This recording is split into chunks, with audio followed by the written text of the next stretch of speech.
Welcome back to a brand new episode of Love My Poland. Today I'm in the city center of my city, Częstochowa, in front of one of the most beautiful churches in the whole area. This church back in the day used to be a Russian Orthodox church, but over the years changed over to a Roman Catholic church. So presently it's a Catholic church, and it's really right in front of my flat. I see this very often out my window, and I thought this would be the perfect place to talk about something regarding Catholicism in Poland. You know, a lot of people ask me very often, especially back in America, is Poland such a Catholic country? Do you see signs of Catholicism everywhere? Especially living in Częstochowa. Częstochowa is the site of the Pauline monastery where millions of people take pilgrimages every year to come and visit. Do you see it so much? And I'm going to answer that question today by talking about 6 things that I see often here that prove to me that Catholicism really is rooted in the culture.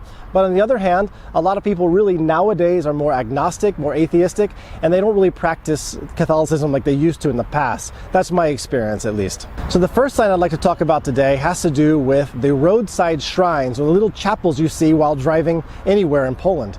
If you're on a random road and you're driving from place to place, it's very likely that you're going to come across either a cross or a little roadside shrine. This roadside shrine usually has a picture of Mary inside, but it could also have like Jesus on the cross inside as well, and they're very nicely decorated.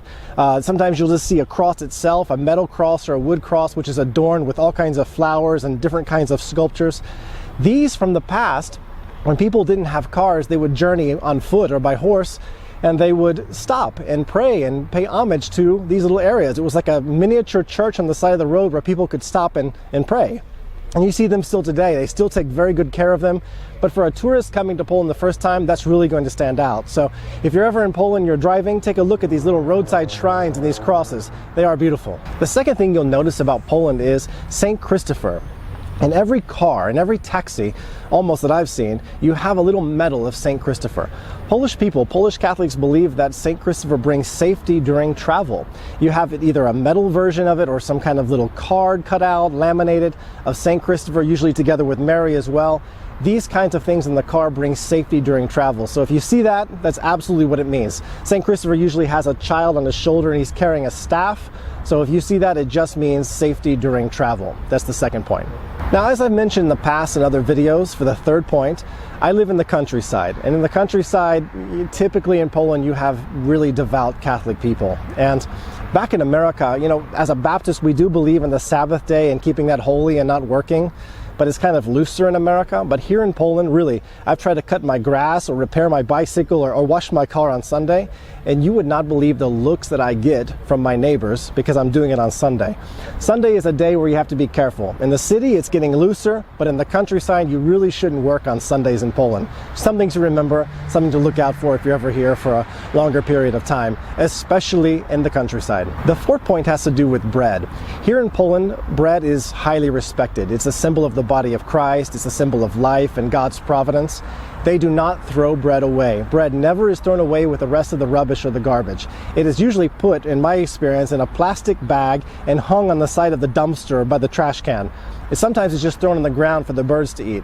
Bread cannot be wasted. Bread is either turned into, very often, something called bułka tarta, which is breadcrumbs for future cooking, or it's given to people who have no food or just put on the ground, as I mentioned. So they do not throw bread away here. It's kind of a sinful act to do that. Whether you're Catholic or not, that's what people do here. Fifth point that I'd like to point out concerning Catholicism in Poland is eating meat on Fridays. Now this really varies whether you're in the city or the countryside, but me being in the countryside, in my family, we don't eat meat too much on Fridays. They believe that that's kind of sinful. It's a day for fasting. So very often we eat fish or we eat something without any meat, no pork, no beef, no chicken. It's a Catholic rule that you can't eat meat on Fridays. It is a day of holy fasting here in Poland in many families. The sixth point and final point I'd like to talk about today is Catholicism in the school. You know, in America, we don't have religion in school. We have a separation of church and state, and in fact, to have religion classes in public schools is illegal in America. So here they have religion classes, sometimes 1 hour a week or more in the public schools. And of course there is an option if you're not a believer and you really don't want to do those classes, you don't have to, you can opt out of it. but many of my students have religion classes, and it's always interesting to hear what they talk about in those classes. And in Poland, they also have something called rekolekcja. It's recollection. It's a time before Christmas Eve, around that time, or before Easter, where kids have days off from school to go to the church and kind of recollect on their religious life and kind of spend time with God in the church. Now, from my experience, most of them don't do that. They just kind of stay home. But that's the original idea. They should spend recollection time with God in the church doing that. So they get days off from school just for that purpose. So these are 6 points that I've really noticed that makes Poland a Catholic country. But again, with so much immigration to Poland and Poland changing, it's probably going to become a looser and looser topic in the future. But if you come here right now and you live in Poland, these are 6 things you will see on a day-to-day basis. So thank you for watching today. I've got a lot more videos coming out in the future, so stay tuned. And if you haven't subscribed already, please do so. Thank you for watching.